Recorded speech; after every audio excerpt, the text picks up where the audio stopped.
Welcome to Tbilisi, Georgia.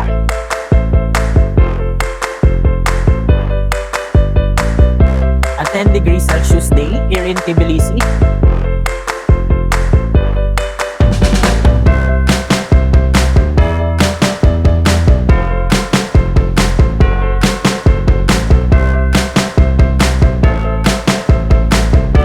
So, para siyang onsen sa Japan. So meron din ditong side guys. Sulfur bath din siya.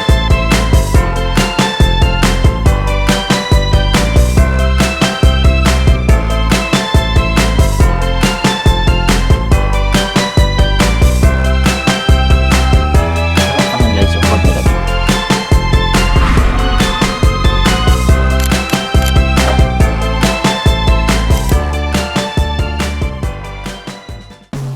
Suddenly, the world I used to know, I see it differently. You woke me from a dream, now here's reality. Baby, baby, you are really hurting me. 'Cause every time you tell me I look good. So ayun guys, kabababa lang namin ng bus. Kakalabas lang namin. Today is a 10 degrees Celsius day here in Tbilisi. And 4:40 na ngayon. And ngayon lang kami lumabas hapon kasi nag-edit ako ng videos natin para may ma-upload tayo. And also, our plan for today is mag-walking around Tbilisi again to check the mga tourist spots dito na pwede nating mapuntahan at pwede nyo rin pong puntahan kung pupunta kayo dito. And kung bago lang po kayo sa ating channel, don't forget to subscribe and click the notification bell para lagi kayong updated sa aking mga video. And also, like na rin din dyan and share the video. And also, comment down below kung meron kayong suggestion, recommendation. Yes guys! Welcome to Tbilisi, Georgia. So, our itinerary for today is pupunta tayo sa dry market. Check natin kung anong meron doon. And then, later on, check ulit natin kung ano pang pwede nating puntahan. Because hapon na tayo lumabas, guys. So, pakita ko sa inyo yung surrounding area here in the Shota Rosavali Avenue. Ayan lang siya. May church dito sa likuran ko. Pero Orthodox Christian church siya. And this is the highway, the avenue. So ayun guys, mag-walking tour ulit tayo. So meron mga park din dito sa area na gusto nyong tumambay-tambay habang malamig ang simoy ng hangin, ganyan. So far, malapit lang pala sa area nung mapuntahan doon sa tinirahan namin Airbnb. Ayun nga, kausap namin si Lali, yung host nung tinirahan namin. Nagbigay siya ng chocolate. Oh, di ba? Napaka-sweet. So far, the weather is giving malamig. Pero kaya naman guys. 10 degrees Celsius pa lang naman. So ayun guys, ito yung April Park. Kung gusto nyo i-search, gusto nyo tumambay, maganda guys. Ayan o, April Park. Ganda o. Greenery. Tapos upo lang kayo dyan sa bench. Yung iba naninigarilyo dito. So ayan, so far parang ito na rin yung old Tbilisi. Siyempre, nasa culture na nila na nag-iossi sila dito. And same time, para sa lamig of course. Kaya dahil din sila ma-wine, na-alcohol. So ayun o, April Park.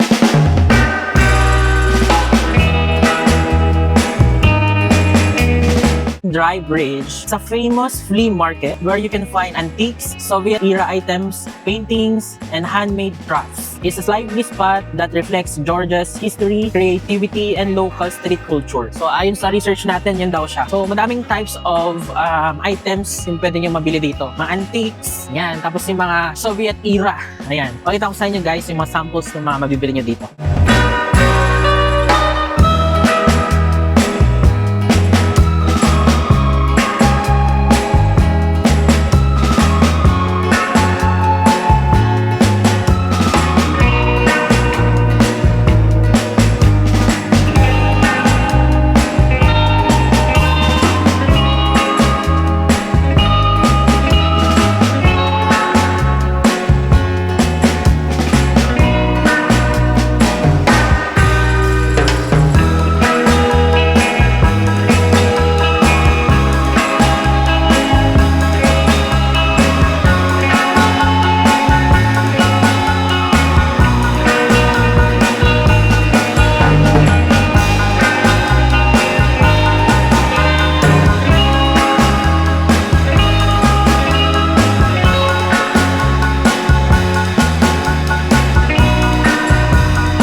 guys, makikita nyo talaga yung mga lumang gamit nilang binibenta dito. Meron din yung mga painting doon sa baba. Puntahan natin guys, pakita ko sa inyo. Check natin mga paintings dito guys.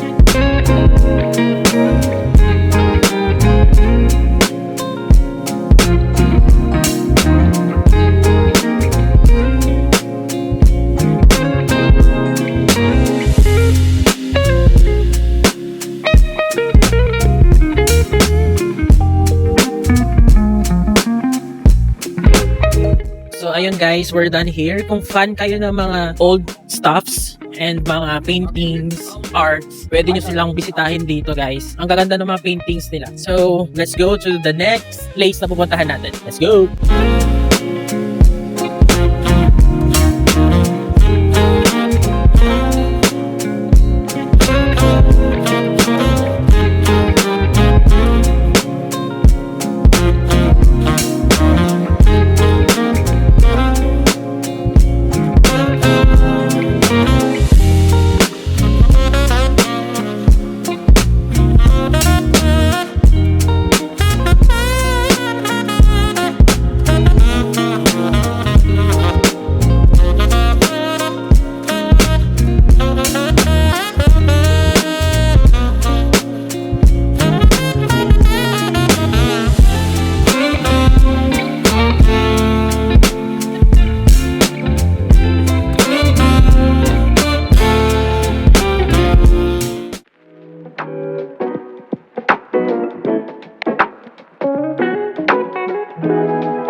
So, ayun guys, dinaanan lang natin yung Cashveti St. George Church. Ito siya guys. Madaming pupuntang tao. I think kasi dito na yung Shuta Rasta Valley. Dito sa area na to, Shuta Rasta Valley Avenue. So, I think it's an Orthodox church din. Kung gusto nyo lang puntahan guys. So, ayun guys, underpass lang tayo guys. Lilipat lang tayo. Mag-walk. Let's go!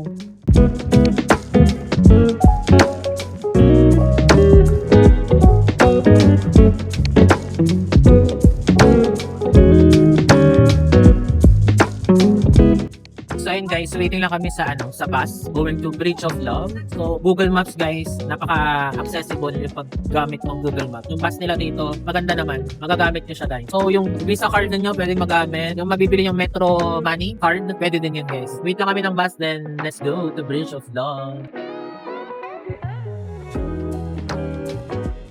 So ayan guys, kayong mag-reload na itong Metro Money card nila dito sa ganitong kiosk.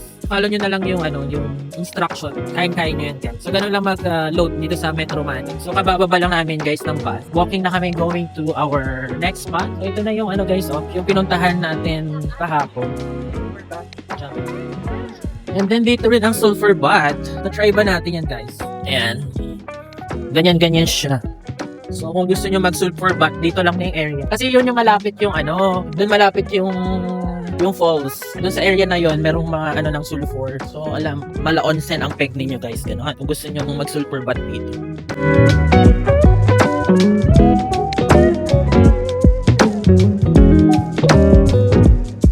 So ayun guys, pakita ko sa screen kung magkano yung kanilang sulfur bath dito. And then yun siya. So lalo na malamig. So para siyang onsen sa Japan, but this is sulfur bath. Ito yung name ng guys. Yan.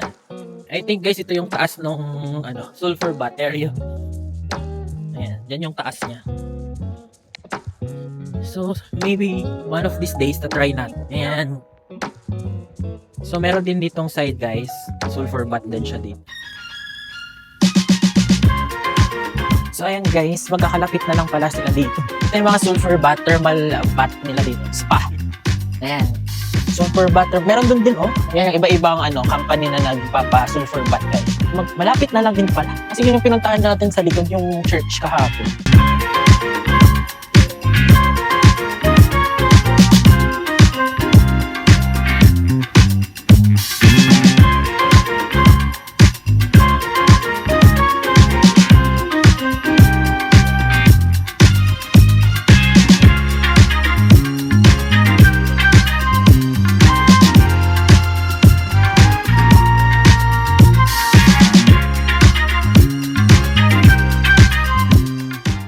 So ito yung isa nilang bridge of love.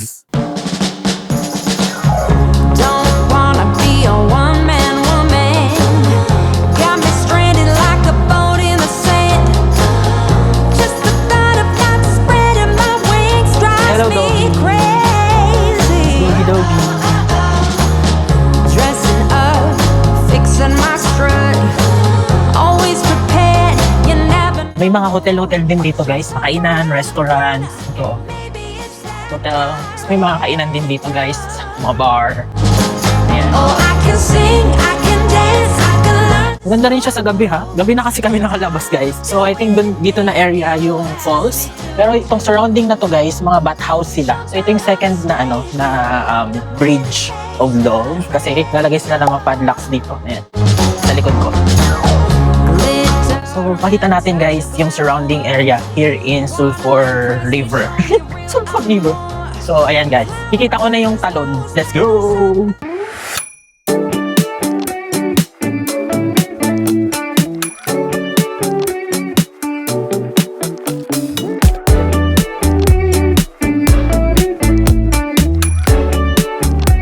Yung tubig dito guys, nag-yellow na. Pakita ko sa inyo. Icy na siya. So ayun guys, sobrang lamig. Nag-ice na rin yung tubig sa my river. So ayun guys, this is the area.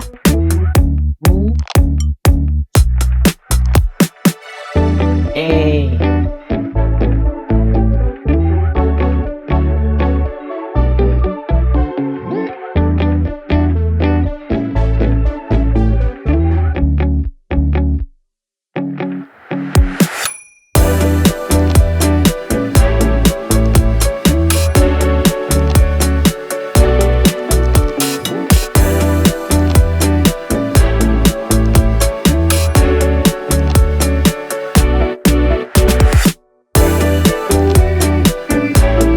Tingnan natin yung falls nila here in Tbilisi. And sulfur talaga. Sulfur. So super talaga guys, super lamig. So yung water, nakita yung mga white dyan guys, yung white dyan. Ice na siya kasi sa sobrang lamig. Ganda. Alis na pupunta natin yung falls nila dito ng gabi, no? May ilaw. Ang dami rin tourist guys.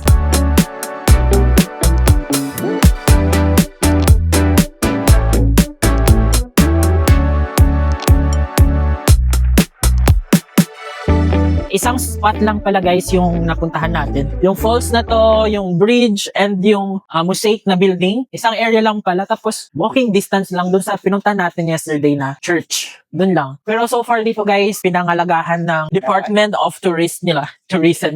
Pwede siyang puntahan ng gabi. Mailaw, mga ganyan. So ayun guys. So pinag-ayos nila tong nila, which is good, di ba? Kasi ito na lang yung mga yung mga tourist spots, one of the tourist spots here na kailangan nilang i-preserve. And then yung sulfur bath nila around the area lang din. Dito lang din sa mga bandang dito lang. So far, maganda yung area. Puntahan nyo guys. Even gabi pwede. Kasi may ilaw naman. Ay, si ate girl, bumaba talaga siya. Pakita ko sa inyo. Oh, siya din yung nasa bridge. Ay, sa bridge. Nasa falls kanina. Meron naman daw siya insurance. Tapos yan guys, pag pupunta kayo dito, requirement talaga yung insurance guys. Hahanapan ka. Ito yung second na bridge of love nila. Tinawag nilang bridge of love kasi sila dito. Naglalagay sila ng mga padlocks. Ayan. Tapos may nakasulat ganun. Parang sa Paris. Ayan. Sa ibang area din. Ito yung bridge naman ginamit nila. Mas luma to, yung bridge of love na to, compared dun sa bago dun sa kabila. Doon medyo colorful. Ito hindi. Pakita ko sa inyo guys. All night long, baby, you move me like a movie. You groove me like a groove.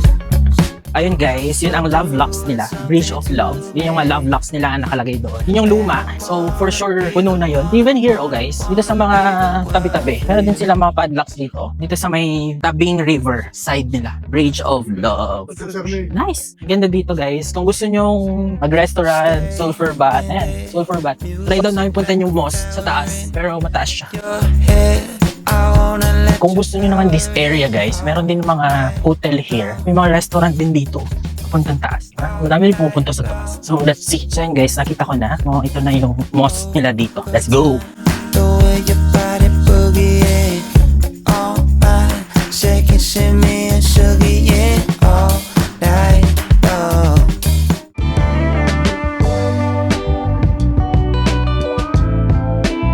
So ayan siya guys. Meron na siyang legend. May pangalan siya dito. So this is the Juma Mosque.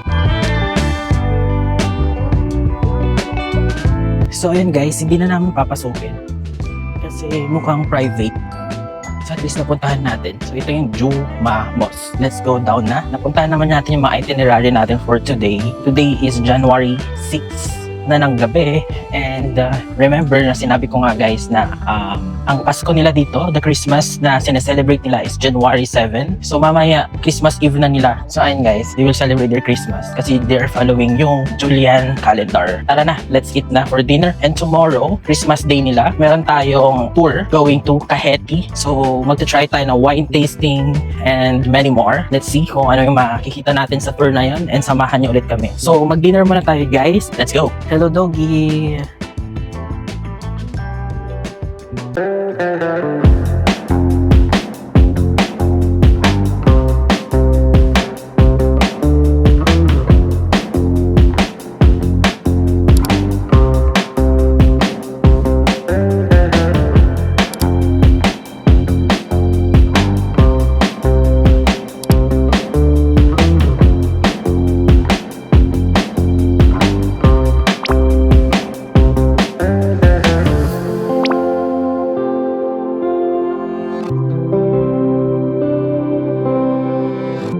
Sarap naman guys yung food nila dito.